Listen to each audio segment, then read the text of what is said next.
So the first question I want to ask you, Ralph, which I feel like a lot of people don't ask about things like this, is what did making this film mean to you? As an emotional experience, how did that experience affect you and the experience of editing and putting out the film? What was sort of the emotional arc of that? That's a good question, because I was thinking about that actually when I was sitting here. And I was thinking, like, right here on everything, I was like, man, we're getting to a dangerous place right now. The humanity of black people in America is returning back. Or maybe it's never left.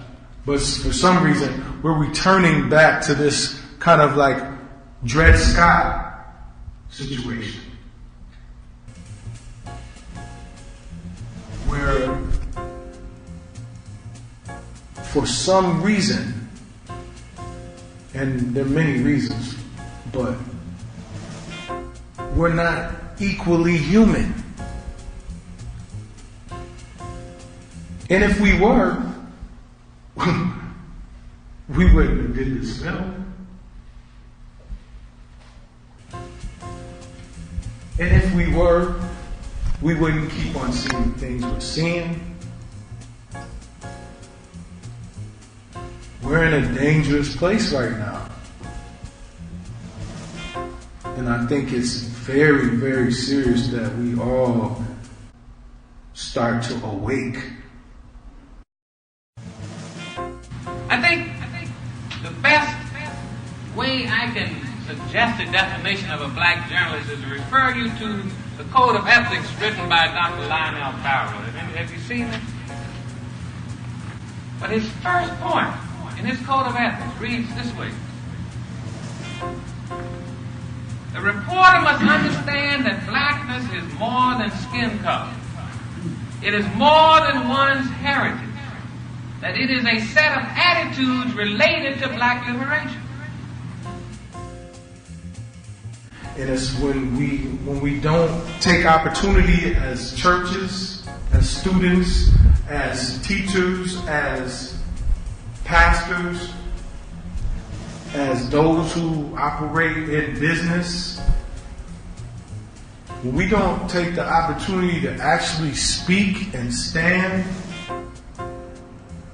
on what we see as true and right, and we yield more toward the fear.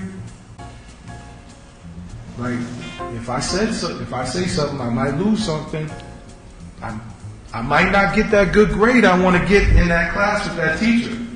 I don't know if I can challenge them like I really want to, because I want to get this A. Because I gotta get this scholarship money. I can't rock the boat. I can't say what I want to say in church. I can't speak the word that I really want to speak because I might lose some money from the people that tied into the church.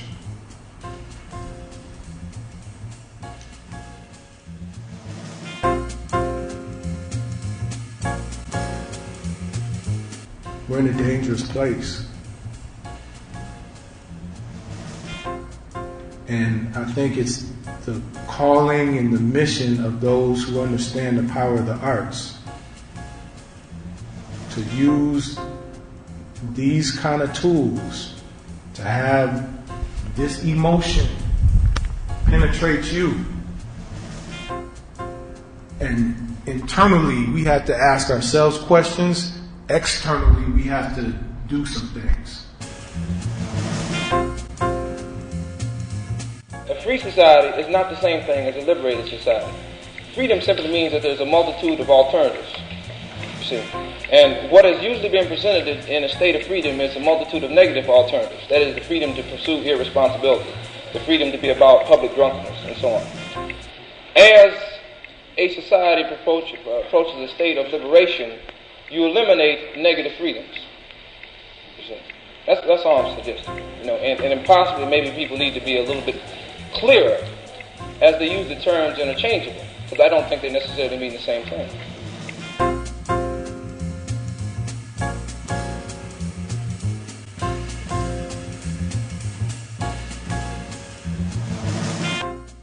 So I'm really curious, as an independent journalist, a lot of the time when we see mainstream media, reporting on all kinds of different incidents like this, on the Ferguson uprising, the Baltimore protests and then riots, the 4th Precinct occupation here.